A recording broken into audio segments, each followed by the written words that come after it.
Bangga bersarung mangga. Antal ghaniyyu bidzatik an ayyasila ilaikan naf'u mink.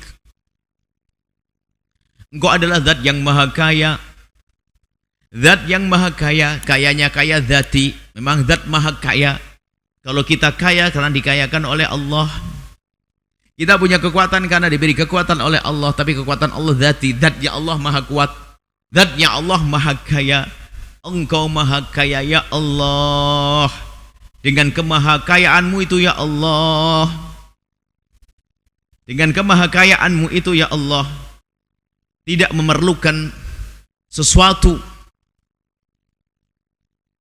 Tidak memerlukan sesuatu untuk menjadikan dirimu kaya. Enggak perlu lagi. Sebab dan yang maha kaya. Baik sesuatu itu adalah dari dirimu sendiri atau yang lainnya. Enggak, memang Allah zat yang maha kaya. Sehingga Allah tidak membuat satu sebab untuk menjadikan dirinya kaya. Tidak, Allah zat yang maha kaya. Wa kaifa la takunu ghaniyan anni? Bagaimana engkau menjadi dengan dirimu sendiri, engkau tidak memerlukan Allah, tidak punya hajat dengan dirinya sendiri. Tidak bisa disifati Allah punya hajat dengan dirinya. Karena Allah tidak boleh dikatakan Allah punya hajat. Allah maha pengkabul hajat. Jangan katakan Allah punya hajat. Biarpun terhadap dirinya sendiri. Sebab kalau orang punya hajat kepada dirinya sendiri, di saat hajat belum terpenuhi, maka dia adalah lemah. Biarpun yang memenuhi adalah dirinya sendiri, maka enggak pantas, enggak wajar, enggak boleh menisbatkan Allah punya hajat biarpun kepada dirinya sendiri. Engkau maha kaya, tidak perlu kepada siapapun dan apapun ya Allah. Biarpun terhadap dirimu sendiri ya Allah. Kepada dirimu sendiri pun engkau tidak punya hajat. Bagaimana engkau punya hajat kepadaku? Maksudnya ini adalah seorang hamba di saat melakukan sholat, jangan dikatakan ya Allah aku sudah sholat nih, ini kepentinganmu sholat ini ya Allah. Aku sudah sedekah ya Allah, ini kepentinganmu ya Allah. Enggak, sholat bukan kepentingan Allah, zakat bukan kepentingan Allah, sedekah bukan keperluan Allah. Akan tapi semua itu adalah keperluan kita sendiri. Mananya apa ya Allah, engkau maha kaya, tidak perlu kepada apapun dan siapapun biarpun terhadap dirimu sendiri. Lalu bagaimana ya Allah?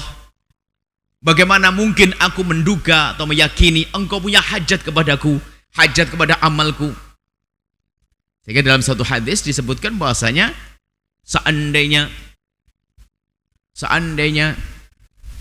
semua manusia itu berkumpul di satu tempat dan kebaikan mereka menjadi kebaikan seperti kebaikan satu orang, maksudnya gini, seandainya semua manusia ini baiknya semua kayak Nabi Muhammad, waduh, semuanya itu tidak akan menambah kemuliaan Allah.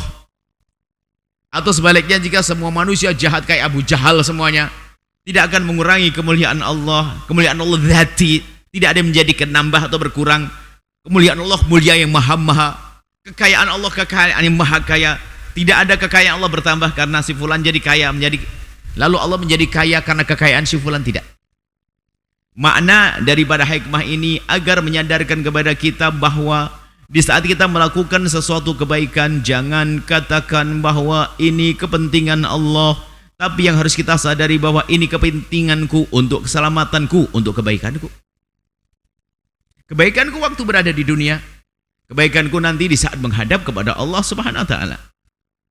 Fa kaifa la takunu ghaniyan anni? Engkau maha kaya, tidak butuh kepada dirimu sendiri. Bagaimana lalu aku meyakini kau butuh kepada amalku ya Allah? Sangat bodoh saya ini. Lalu bagaimana mungkin aku katakan engkau butuh entah hajat kepada puasaku, engkau hajat kepada hartaku, engkau hajat kepada zikirku? Tidak. Allah tidak perlu kepada itu semuanya. Allah tidak membutuhkan itu semuanya. Allah maha kaya.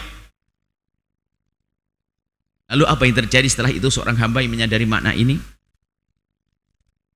Yang memahami makna ini, maka di saat ia bisa melakukan kebaikan, di samping tadi menyadari bahwasanya tanda bahwasanya Allah ridho kepadanya, dia bisa melakukan kebaikan.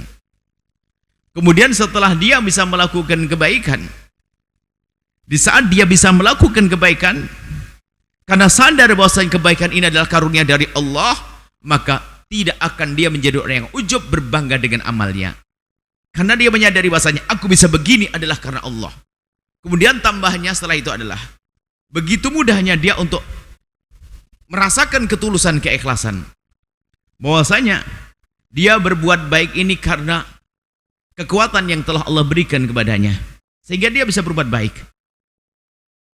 Dia menyadari ini dari Allah, dari Allah, dari Allah. Kemudian kesadaran selanjutnya adalah, dan kebaikan yang Allah mudahkan kepadaku adalah untuk kepentinganku sendiri, agar aku selamat nanti di akhirat, bukan kepentingan Allah. Karena Allah tidak perlu dengan amal kita, Allah tidak perlu dengan puasa kita, Allah tidak perlu dengan apapun yang kita lakukan dari kebaikan. Nggak ngaruh, nggak mengaruh, tidak akan merubah apapun.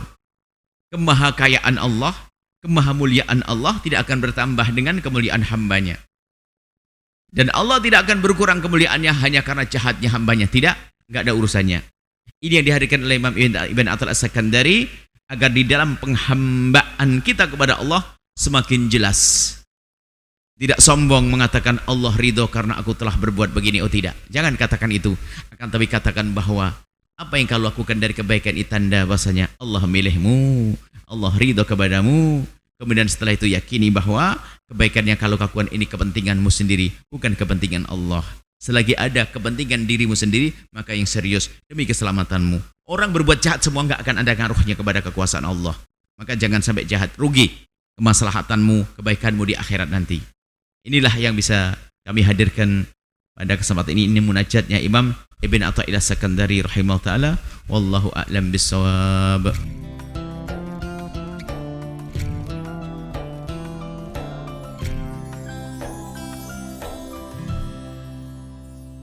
Sahabat Al-Bahjah TV, setelah menyaksikan video ini, jangan lupa bersolawat kepada baginda Nabi Muhammad. Shollu ala Nabi Muhammad. Allahumma sholli alaihi wa ala alihi wa sahbihi.